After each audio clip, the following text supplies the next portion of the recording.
কোনো মানুষের জন্ম তারিখ যদি সঠিকভাবে না জানা যায় তার ক্ষেত্রেতে কিন্তু জন্ম বার জানলেও তার দোষ গুণ স্বভাব বা ভাগ্যের উন্নতি প্রভৃতি কিন্তু সকল বিষয়তে একটা গুরুত্বপূর্ণ ধারণা পেয়ে থাকি আমরা। আজকে এই বিশেষ ভিডিওতে আলোচনা করব যে কারোর জন্মবার যদি বৃহস্পতিবার হয়ে থাকে সেই মানুষটি কেমন হতে পারে, ভাগ্য কেমন হয়ে থাকে তাদের, দোষ গুণ বৈশিষ্ট্য ঠিক কেমন হয়ে থাকে, বিবাহিত জীবন অথবা কত বছর বয়সেতে বিবাহ হওয়ার সম্ভাবনা লক্ষ্য করা যায়, প্রেম সম্পর্ক সম্পর্কেও বিশেষ কিছু আলোচনা এবং কত বছর বয়সেতে ভাগ্যের উন্নতি ঘটতে লক্ষ্য করা গিয়ে থাকে প্রভৃতি সকল বিষয় নিয়ে এখানে বিস্তারিত আলোচনা করব। তার সাথে অতি অবশ্যই জেনে নেব যে এই সকল জাতক জাতিকাদের শুভ সংখ্যা কি, শুভ বার কি, শুভ রং কি হতে পারে।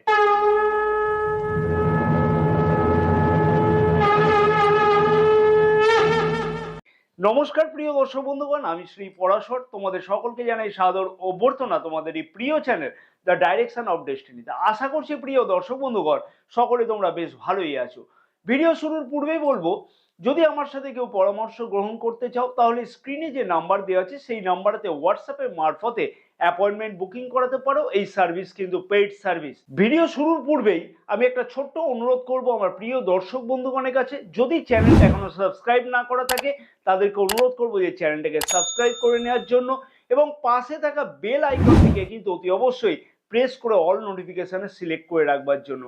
যারা ফেসবুক পেজেতে এই ভিডিওটা দেখছে তাদেরকে অনুরোধ করব পেজটাকে ফলো করে রাখবার জন্য। এইরকম নিত্য নতুন ভিডিও কিন্তু প্রতিদিন সন্ধ্যা 6টা এবং রাত্রি 9:30টার সময়তে এই পেজেতে আপলোড করা হয়ে থাকে। বৃহস্পতিবার যাদের জন্ম হয়ে থাকে সেই সকল জাতক জাতিকারা কিন্তু প্রবল পরিমাণে ভাগ্যবান হয়ে থাকে, কারণ এই সকল জাতক জাতিকাদের উপরেতে দেবগুরু বৃহস্পতি, যা কিনা দেবতাদের গুরুদেব হিসাবে গণ্য করা হয়ে থাকে, সেই দেবগুরু বৃহস্পতির অসীম কৃপা কিন্তু থাকে।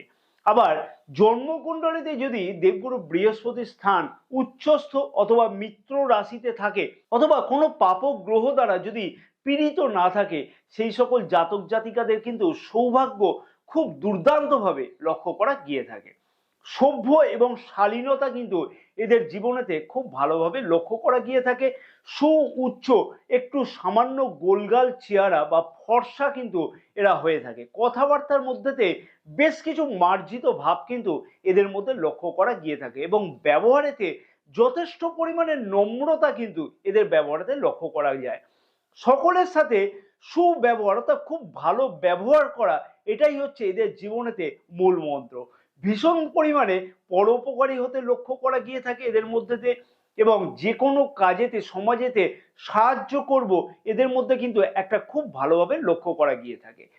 বৈদিক জ্যোতিষশাস্ত্র অনুযায়ী 9টি গ্রহের মধ্যেতে সব থেকে বেশি কারকত্ব কিন্তু অর্থাৎ শুভ কারকত্ব কিন্তু লক্ষ্য করা গিয়ে থাকে দেবগুরু বৃহস্পতির কাছেতে। দেবগুরু বৃহস্পতির অসীম এই কারকত্বের জন্য বৃহস্পতিবারের জন্ম জাতক জাতিকাদের মধ্যেতে বেশ কিছু সুবিধা প্রাপ্তি ঘটতে লক্ষ্য করা গিয়ে থাকে। সবকিছু কাজেতেই কিন্তু চটজলদি সফলতা এই সকল জাতক জাতিকাদের মধ্যেতে লক্ষ্য করা গিয়ে থাকে। ইতিবাচক মনোভাব কিন্তু এদের মধ্যেতে প্রবলভাবে লক্ষ্য করা গিয়ে থাকে। যতই কঠিন পরিস্থিতির সম্মুখীন হোক না কেন এই সকল জাতক জাতিকা, সেই পরিস্থিতিকে মাথা ঠান্ডা করে নিজের উপযোগী করতে কিন্তু ভালোভাবে লক্ষ্য করা গিয়ে থাকে এই সকল জাতক জাতিকাদের মধ্যেতে। স্বপ্ন নয়, স্বপ্নকে কিন্তু খুব একটা বেশি বিশ্বাস করে না এরা।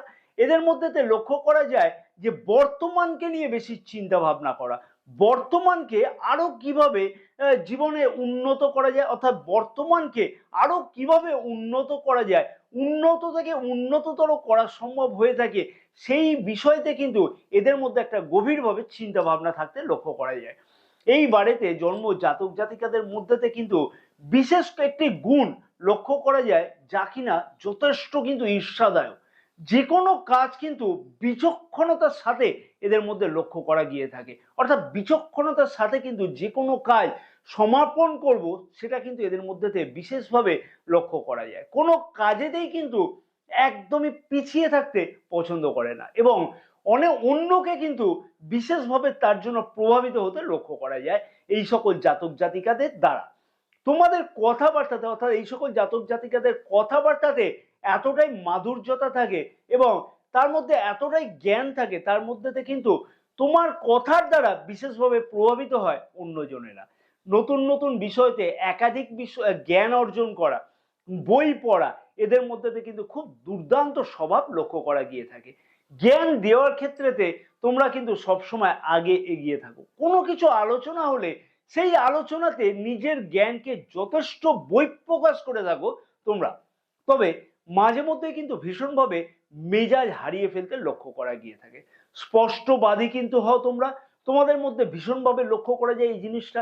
মনের মধ্যে কোনো কপটতা বা ছলচাতুরি কিন্তু একদমই লক্ষ্য করা যায় না। ধর্মের প্রতি কিন্তু ভীষণভাবে আকর্ষণ লক্ষ্য করা গিয়ে থাকে। ধর্ম সম্পর্কে জানা, ধার্মিক যাত্রা কিন্তু এই সকল বিষয়গুলো কিন্তু প্রবলভাবে লক্ষ্য করা যায়। তবে লোক দেখানো কোনো ধর্ম বিষয় এগোবো সেটা কিন্তু তোমাদের মধ্যে একদমই পছন্দ হয় না। যেমন উদাহরণস্বরূপ বলা যেতে পারে, যদি কোনো পুজো থাকে অথবা তুমি কোনো ইষ্ট দেব বা দেবীর কে ভালোবাসো, তার পূজা অর্চনা করছো, সেটা কিন্তু লোক দেখানো করবে, সেটা একদমই তোমার কিন্তু পছন্দ নয়। শিক্ষা সম্পর্কিত কোনো পেশার সাথে কিন্তু যুক্ত হতে তোমাদের ভালোভাবে লক্ষ্য করা যায়। তবে অতি অবশ্যই একটা বিষয় আমি এখানে উল্লেখ করব যে দশম ভাবকে দেখেই আমরা কিন্তু কেরিয়ারের বিচার করে থাকি। তাই দশম ভাবের অধিপতির অবস্থান, দশম ভাব যদি কোনো কারণে পাপক গ্রহ দ্বারা পীড়িত হয়ে থাকে, সেই সম্পর্কে কিন্তু বিশেষ কিছু সমস্যা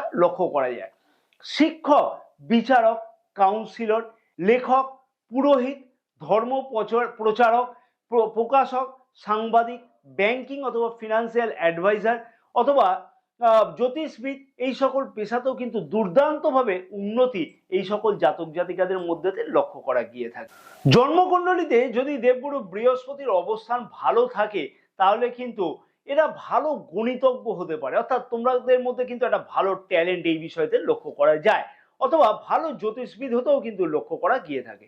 দেবগুরু বৃহস্পতি যদি জন্মকুণ্ডলিতে খুব ভালো অবস্থান থাকে বা কোনো পাপক গ্রহ দ্বারা পীড়িত না থাকে, তাহলে কিন্তু শরীর স্বাস্থ্য নিয়ে খুব একটা চিন্তার কারণ লক্ষ্য করা যায় না। তবে দেবগুরু বৃহস্পতির অবস্থান যদি জন্মকুণ্ডলিতে খুব একটা ভালো না থাকে, অর্থাৎ পাপক গ্রহ দ্বারা পীড়িত থাকে বা শত্রু ঘরেতে থাকে, তাহলে কিন্তু লিভার সংক্রান্ত কোনো সমস্যা, শ্বাসকষ্ট সংক্রান্ত কোনো সমস্যা, আপার অ্যাবডোমেন সংক্রান্ত কোনো সমস্যা কিন্তু লক্ষ্য করা গিয়ে থাকে। আরেকটা জিনিস খুব ভালোভাবে লক্ষ্য করা গিয়ে থাকে যে মেদ সংক্রান্ত অর্থাৎ ফ্যাট সংক্রান্ত কোনো সমস্যা, অর্থাৎ ছোটখাটো বিষয়তে কিন্তু খাওয়া দাওয়া অনিয়মের ফলেতে অল্প বয়সেতেই ফুলে ফেপে হতে লক্ষ্য করা যায়, অর্থাৎ মোটা হওয়ার কিন্তু একটা প্রবণতা লক্ষ্য করা যায়। প্রেম সম্পর্কের মধ্যে দিয়ে বলা যায় যে এই সকল জাতক জাতিকারাই কিন্তু প্রেম সম্পর্কতে বিশেষ কিছু অসুবিধা লক্ষ্য করা যায়। নিজের জ্ঞানকে সকল বিষয় বহিঃপ্রকাশের জন্য এবং তুমি যে নিজে ঠিক সেটা কিন্তু তোমার পার্টনারকে জ্ঞান দেওয়ার চেষ্টা করো মাঝে মধ্যেই, তার ফলে কিন্তু প্রেম সম্পর্কতে অযথা কোনো সমস্যা লক্ষ্য করা যায়, যার ফলে কিন্তু অনেক সময় দিয়ে মনে হয় যে কেন প্রেম সম্পর্ক আমি করতে গেলাম। আবার ভীষণ পরিমাণে স্পষ্টবাদী হও কিন্তু তোমরা, যার ফলে তো কিন্তু প্রেম সম্পর্কতে অযথা সমস্যা, অযথা তোমাদের মধ্যে তিক্ততা ইত্যাদি কিন্তু লক্ষ্য করা গিয়ে থাকে। বিবাহিত সম্পর্কের মধ্যে বলা চলে যে এই সকল জাতক জাতিকাদের বিবাহিত সম্পর্ক কিন্তু যথেষ্ট উন্নতি লক্ষ্য করা যায়।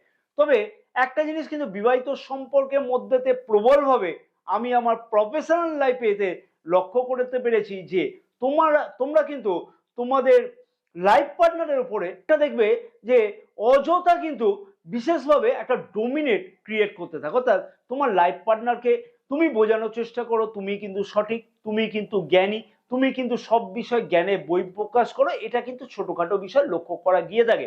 তবে একটা কথা বলতে পারি আমি যে বিবাহিত জীবন কিন্তু খুব একটা খারাপ যায় না, নিজেদের মধ্যে দুর্দান্তও যায়। তোমার লাইফ পার্টনার যথেষ্ট কিন্তু বুদ্ধিমান বা বুদ্ধিমতী হতে লক্ষ্য করা গিয়ে থাকে। কতগুলো নেগেটিভ বিষয় যা কিন্তু অতি অবশ্যই কন্ট্রোল করাটা উচিত হবে কারণ কি অকারণেতে বেশ কিছু সময়তে কিন্তু মেজাজ হারিয়ে ফেলা, এটা কিন্তু একটা নেগেটিভ বিষয়।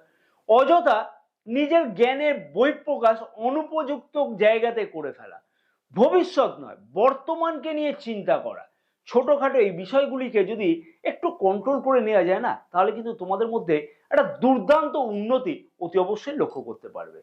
এই সকল জাতক জাতিকাদের ক্ষেত্রে শুভ রং হচ্ছে হলুদ রং, লাল রং ইত্যাদি কিন্তু বিশেষ শুভ রং। শুভ সংখ্যা হচ্ছে 1, 3 এবং 9। শুভ দিন হলো রবিবার, মঙ্গলবার এবং বৃহস্পতিবার। ভাগ্যের উন্নতি লক্ষ্য করা গিয়ে থাকে এই সকল জাতক জাতিকাদের মধ্যেতে, সেটা হচ্ছে কর্মক্ষেত্রেতে উন্নতি বা পার্সোনালিটি ডেভেলপমেন্ট করতে বিশেষভাবে লক্ষ্য করা গিয়ে থাকে এই সকল জাতক জাতিকাদের মধ্যেতে 21 বছর বয়স থেকে 30 বছর বয়সের মধ্যেতে। তবে গুরুত্বপূর্ণ বয়স হিসাবে বা সফলতা পেতে লক্ষ্য করা গিয়ে থাকে এই সকল জাতক জাতিকাদের ক্ষেত্রেতে, সেটা হচ্ছে 27 বছর বয়স, 30 বছর বয়স, 36 বছর বয়স। এই সকল বয়সগুলো কিন্তু বিশেষ কিছু গুরুত্বপূর্ণ হতে থাকে। তাই অতি অবশ্যই কিন্তু এই সকল বয়সেতে অনেক কিছু গুরুত্বপূর্ণ সিদ্ধান্ত নিতে লক্ষ্য করা যেতে পারে, অথবা বেশ কিছু গুরুত্বপূর্ণ কিন্তু উন্নতিও এই সকল বয়সেতে কিন্তু নিতে লক্ষ্য করা যেতে পারে। বাড়ি ঘর দৌড় করার স্বপ্ন কিন্তু লক্ষ্য করা যেতে পারে, অথবা কর্মক্ষেত্র বা ব্যবসা ক্ষেত্রেতেও কিন্তু বিশেষ কিছু উন্নতি এই বয়সগুলোতে লক্ষ্য করা যেতে পারে।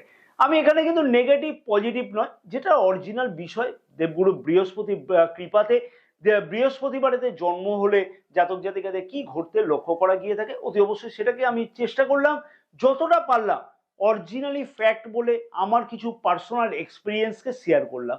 আশা করছি পুরো ভিডিওটা তোমাদের দেখে ভালো লেগেছে এবং ইনফরমেটিভ লেগেছে। যদি ভিডিওটা ভালো লাগে কিন্তু একটা লাইক করতে ভুলবে না। জয় মাতারা, সকলে ভালো থেকো, সবার মঙ্গল হোক।